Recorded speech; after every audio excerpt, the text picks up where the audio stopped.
Welcome to the world of the boss, Rick Ross. This rapper may have started from the bottom, but now he's sitting on a net worth of $45 million. And what do you do when you're living the high life? You buy a mega mansion, of course. This Atlanta estate is fit for a king, or should we say, a boss. With properties all over the country, Rick Ross has outdone himself with acquiring a 109-room mansion, aka the Promised Land. That's right, 109 rooms. You could get lost in there for days. So get ready to be amazed as we take an exclusive look inside this rapper's luxurious lifestyle. Let's dive deep.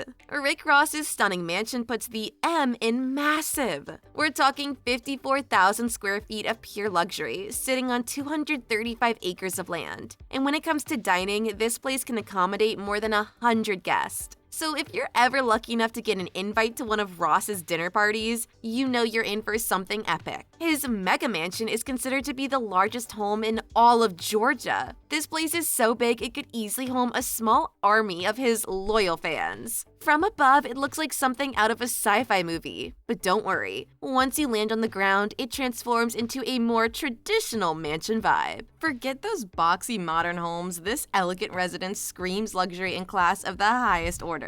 Let's not forget about the super gorgeous pool that's just begging for a video shoot. And check out those majestic stairwells.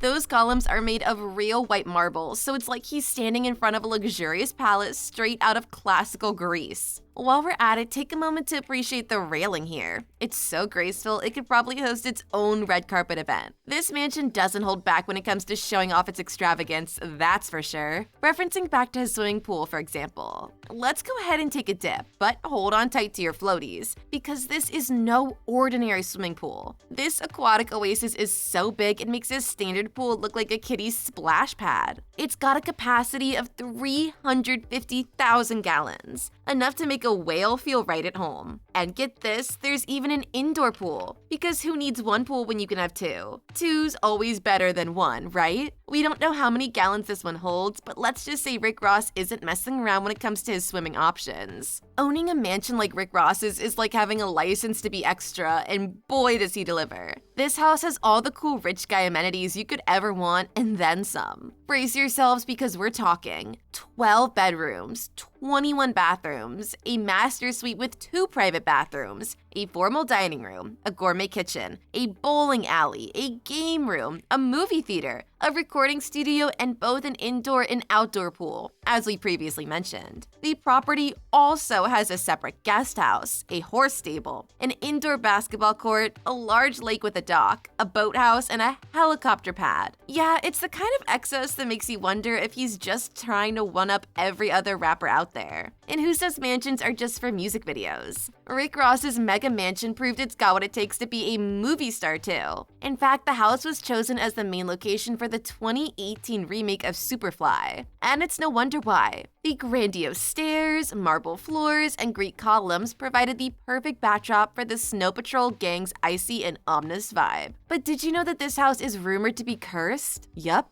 One of America's greatest boxers reportedly lost a big fight while staying here. Who knows what other misfortunes could happen? Maybe that's why the movie bombed so badly. But hey, at least the production staff and crew had fun. They had to move Ross's stuff out and Snow Patrol stuff in within just 3 days. That's gotta be a world record, right? Owning a colossal mansion may seem like the epitome of success and opulence, but let's not forget what it could also lead to: colossal headaches and financial woes. Evander Holyfield, a former boxing superstar, can attest to that. Despite once living like a king in a house worth more than $200 million, Holyfield had to kiss his castle goodbye when he couldn't keep up with the mortgage payments. To add insult to injury, the house was sold at an auction for more than what Holyfield got for it. It seems like even a few $1 million can't cushion the blow of losing such an extravagant dwelling. So Ross may want to keep a close eye on his bank account and avoid the same fate as Holyfield. But why did Holyfield have to sell his house in the first place?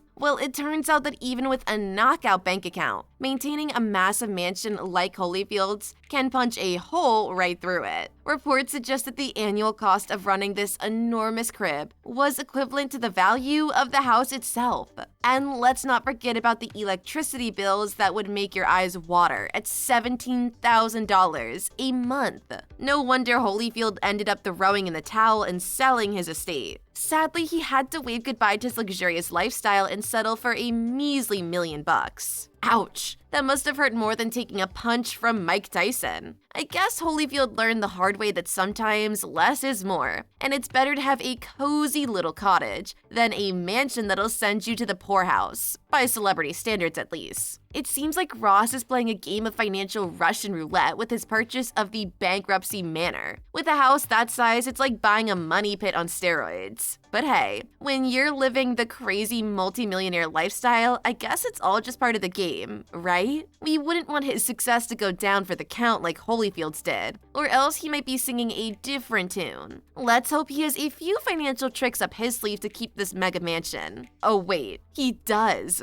Ross is well known for his love of chicken wings. In fact, he's such a fan that he's become a franchisee of the popular chicken wing chain, Wingstop, proving to be a very lucrative venture for him. He first became involved with Wingstop in 2011 when he opened his first franchise in Memphis, Tennessee. Since then, he's expanded his ownership to several other locations across the United States, and he's reportedly one of the chain's top franchisees. According to Forbes, Ross owns 28 Wingstop franchises, which generate an estimated $4.3 million in annual revenue. He's also a paid spokesperson for the chain, which means he gets a percentage of the sales from the restaurants he owns, as well as a fee for his endorsement. Ross has been very vocal about his love for Wingstop, often mentioning the chain in his lyrics and on social media. He's also used his celebrity status to promote the brand, appearing in commercials and hosting events at his restaurants. Without a doubt, these decisions have helped him build a successful business and generate a significant amount of wealth, thanks to none other than Wingstop.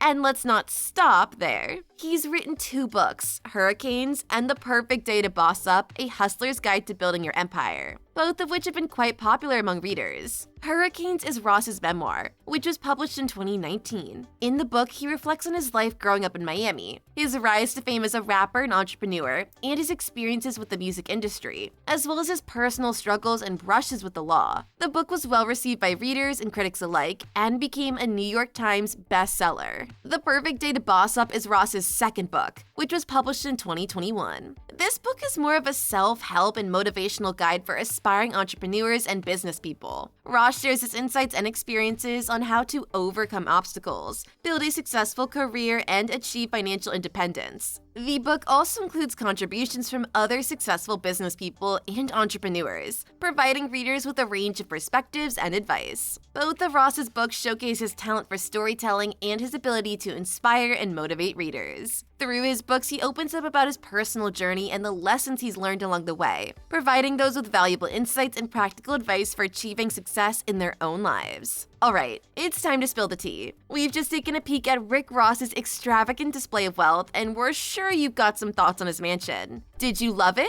hate it, or think it was just plain ridiculous? Let us know in the comments below, because we're dying to hear your takes on it. And if you found yourself drooling over his over-the-top mansion, don't forget to hit the like and subscribe button for more juicy videos on the lifestyles of the rich and powerful. Thanks for tuning in, and we'll catch you in the next episode.